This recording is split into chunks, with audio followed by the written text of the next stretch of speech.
তৌফিক দান করেছেন, তাই আমরা সকলেই বলি আলহামদুলিল্লাহ।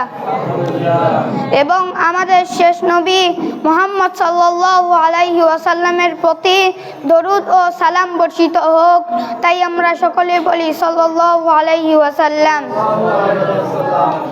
আমি আপনাদের সামনে ইলম সম্পর্কে কিছু আলোচনা করব। মুসলমানের প্রতি ইসলামের প্রথম বার্তায় ইকরা পড়ো, ইলম অর্জন করো। ইলম ছাড়া যথাযথভাবে ইসলাম পালন করা সম্ভব নয়।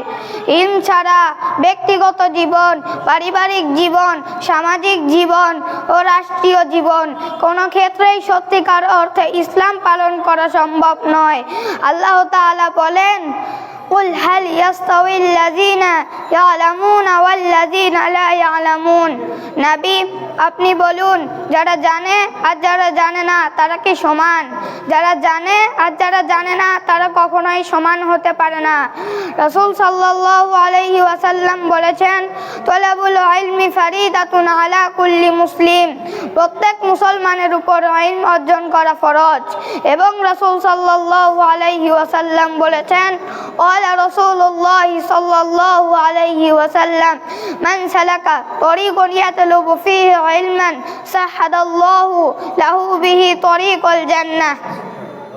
যে ব্যক্তি ইলম শিক্ষার জন্য কোন পথ অবলম্বন করে, আল্লাহ তাআলা তার জন্য জান্নাতের রাস্তাকে সহজ করে দেন। সুবহানাল্লাহ। ওয়া ইন্নাল মালাইকাতা লাতাদউ আজনিহাতাহা রিদান লিতালিবিল ইলম।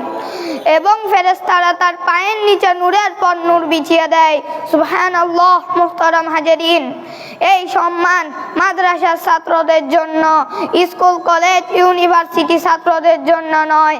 অন্য এক হাদিসে আছে, ওয়া ইন্নাল আলিমা লা ইস্তাগফিরু লাহু মান ফিস সামাওয়াতি ওয়া মান ফিল আরদ আল হিতানু ফি জাওফিল মাই।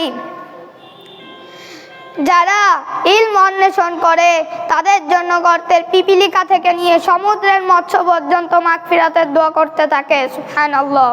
কি সম্মান আর কি ফজিলত রেখেছেন আল্লাহ তাআলা ইলম অর্জনের মধ্যে।